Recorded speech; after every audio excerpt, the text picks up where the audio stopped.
Okay, we've made our guest wait too long. He's a professor of African American women's poetry at Howard University. No, he's not.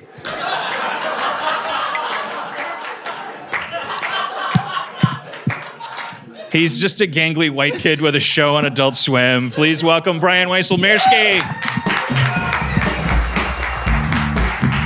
Happy February, Wysol. This couch looks so comfortable. I love it that you're using like the comfortable furniture as decoration. And a guest comes out and sits on this. That is a nice couch. Yeah. You're looking real sharp, man. You're looking real good. I'm not Justin Roiland. No. Well, did anyone promote that Justin was going to be on the show? Yes. Oh, that was their mistake because I saw that coming. Justin texted me at like fucking 3:30. Like I ate an edible at 1. What's happening? I thought it would be over by now. What's going on? My hands are getting so big. I can't understand. What am I? Who are you? What's going on? I called Postmates and they came and I just let them drive away. That's how high I am. Like he's like this is a sympathetic. The edible. Like, oh baby, the edible trick. Are you okay? I'm in somebody's house. I don't know how I got here. I was just saying in the green room. I was like you know how like you ever like you have friends and like you predict their bad behavior. And then if you predict it, you could get like super pissed at them. And it just struck me today while texting with Justin, who I knew 2 weeks ago was not going to show up tonight. And I only didn't know the excuse would be eating an edible. I didn't text him today because I feared that. But I'm happy to be here. I'm excited. I mean, you're a swell guy. You'll be fine. Imagine being him right now. So, but we're getting them on your side a little bit. I pounded a drink backstage when I found out Justin. Well, you should quit the show then. You should just bail entirely. You took a chemical? Get out of here. That's the responsible thing to do. No, Wysol's like a genius that started at Channel 101 and did like the most amazing cartoons. Just some of the funniest, most messed up stuff. I always loved it. And is that my popcorn? No? Okay. Wow. Steve Levy, ladies and gentlemen. Steve Levy. And now you're on your second season of Hot Streets. Fuck. I'm so sorry. Fuck. Having a goddamn panic attack. I can't breathe. Nobody's ever died from weed, don't worry. I'm so itchy. Wysol's gonna be so bummed too. This is a mess. I never usually do weed anymore, but I just felt so uncreative, and usually it helps me with that. But I guess not this stuff. What can I do to help?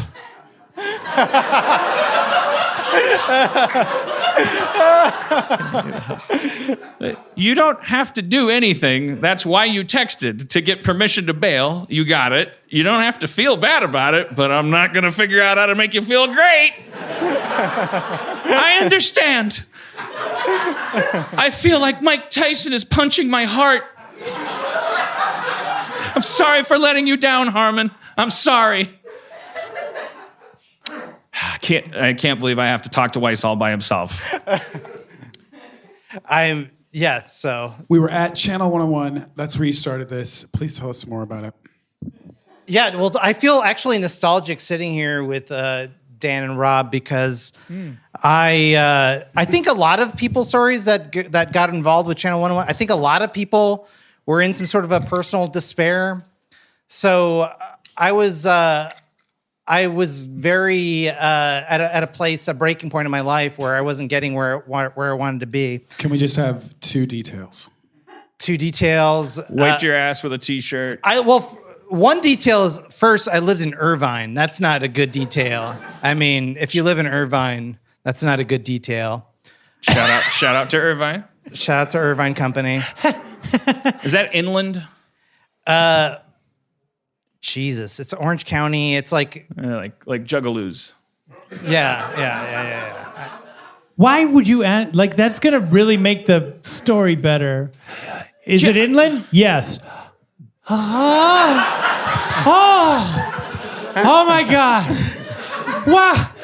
Many colors and music.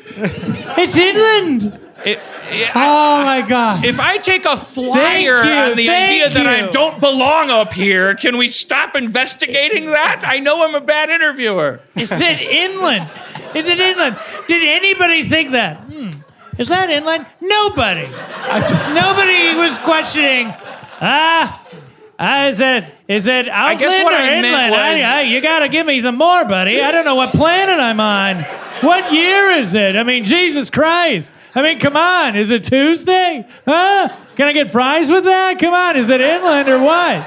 I mentioned Grand Theft Auto 5. Is it in the neighborhood that what's his name is in? The guy that stomps the guy's head. The there's like what's the GTA game where you're the three guys.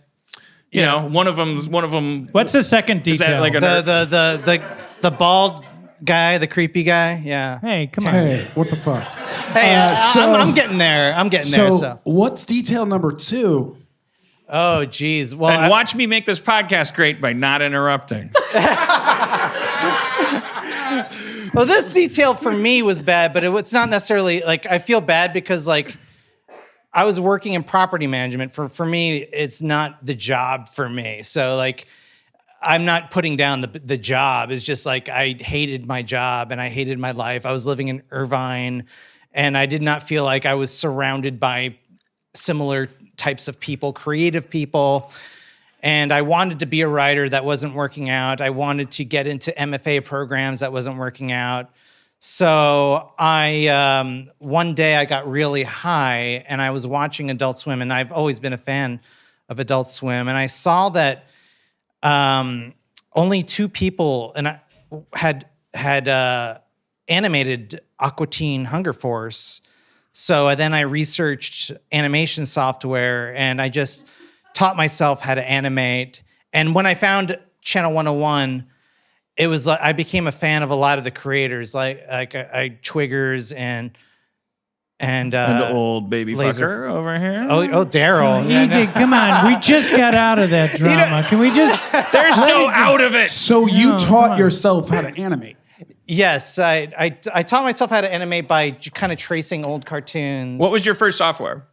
It was called Digicel, and it was really bad. It was really unintuitive.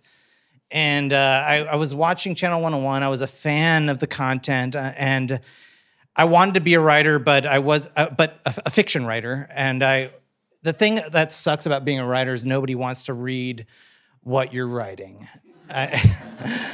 So if you make something that you can watch, Yep. that is a lot more entertaining. So I taught myself how to animate, and what was cool is like I was living in Orange County, and I felt a bit lonely, and I began submitting to Channel 101, and I felt. What was your first show? Do you remember? Oh my God, it's terrible. It's called Space Goblins. Oh yes. And I believe, am I mistaken in that like people, when that came out, people were like, this is the downfall of Channel 101. I think we said that a lot about a lot of stuff. There's been a lot of downfalls. Channel 101 was like, I mean, I always liken it to punk rock. I mean, that's probably flattering us culturally, but like with relative to what we were doing, a bunch of nerds making short films. It was always punk rock, so that meant that people, it's like, well, who's doing what next? Oh, this guy just threw his own shit at the audience, and you're like, so it was every single month it was like, well, that's it then. Then now Channel 101's jumped the shark, and then someone else would say, Right. no, it's just beginning, and everyone was wrong. It was just a great place for people. How many shows did you do at 101? Can you name them all? Oh my God. No, probably at least 10 to 15, I think. How many of those got picked up for more than one episode? It's funny because like Channel 101, there's a trajectory. Usually there's you begin submitting, you get rejected, you get better. I felt that I was getting better. And what was cool is because like you're competing against your friends, which is cool about Channel 101 is you respect the people that you're up against and you want to make something really good. And I kept trying to make something better, but I think it was always a win-win. I'm sure all animation shared this. Look, you and Justin and Sivan and the guys, the animation crews, like they suffered always the same kind of curse, which was that you guys are animators, so you're weirder, and so you're making shit that's even more like off the hinge a little bit, and people would tend to purposely not vote for stuff because they could tell from watching something that guy's not going anywhere. He's going to be back here with a new pilot next month. I always voted like that. I don't know if I ever voted for anything you did. And Justin too. Justin would come in with something that would just be called Skin Scrapers. Hi, I'm Johnny Skin Scrape. Uh-oh, I'm gonna scrape my skin now. Oh, the skin's off. Oh, hey, what are you doing with that skin? I'm gonna eat it. Oh no, he's eating my skin. Oh no. And the audience would just be like, this is the fucking best. Fuck you, mom and dad.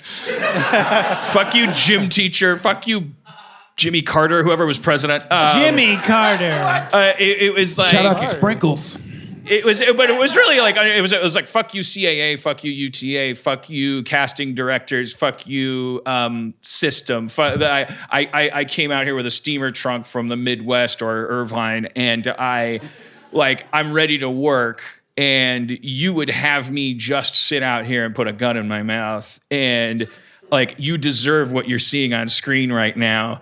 That was the real joy, and I would never vote for Justin's stuff. How many? I wanted him to make a new pilot. Wysol, how many like shows did you make by yourself, or how many shows did you How many shows did you make before you got picked up? Like, how many pilots did you make? Not very many, because a lot of people's trajectory was that they would start at Channel 101, they would get better, and I felt that I was getting better, but not getting voted in. I was Past the Pigs was yes. That was like your first. That was your House of Cosby's. I mean, House of Cosby's was successful. I mean, no, Past the Pigs got voted back several times. Was that the first one? No, it got invited back once. Okay. Was that?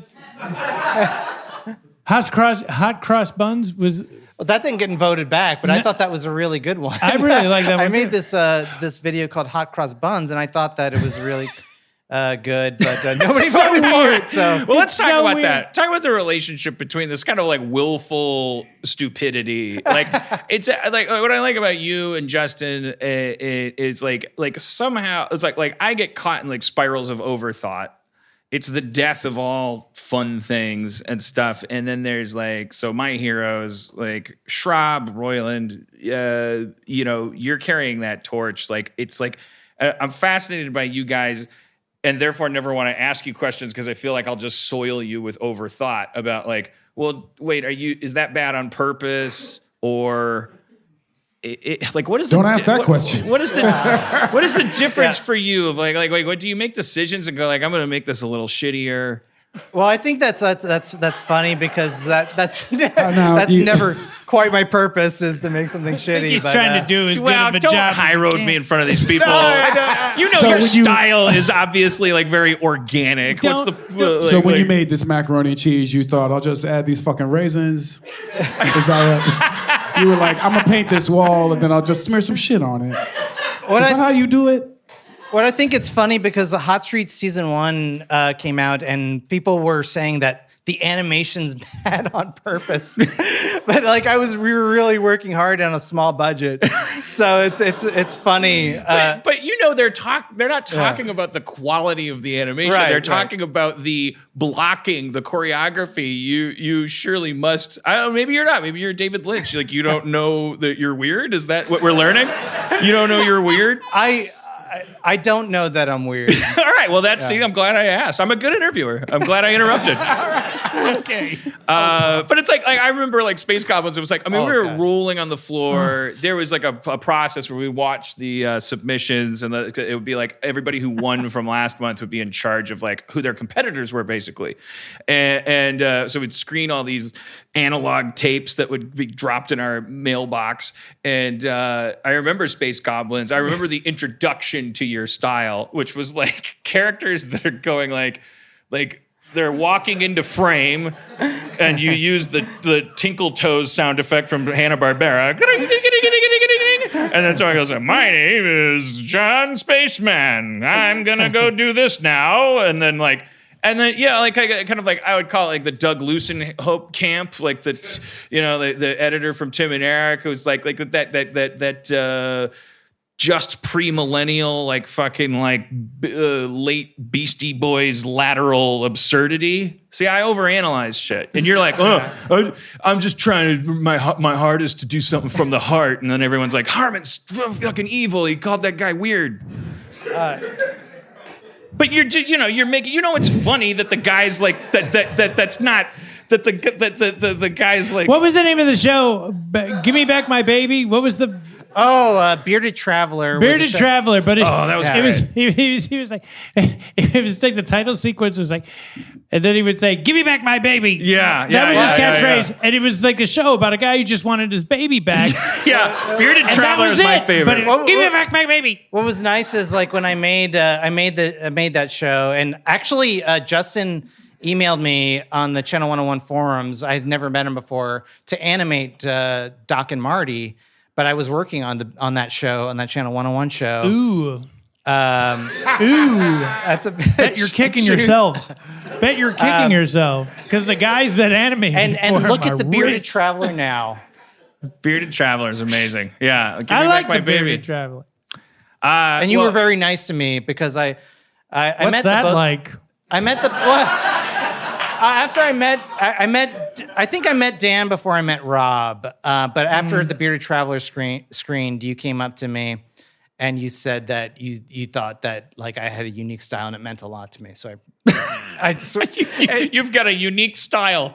No, I think you said that you thought that I could eventually have a TV show. I was right. Why are you laughing at I know. Well, because I sound like a fucking cocksucker. I've got a unique style. I'm just picturing me in like a crown and a robe. Right. Like, you have a unique style, boy. He said it meant a lot to him. Just take it. I know. No, I wasn't taking away from. By making.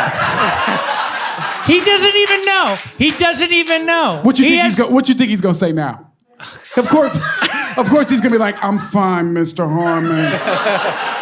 It's like you just threw Mean Joe Green's jersey back at him. This dude comes in and he says, you said something nice to me, and you go, I was right.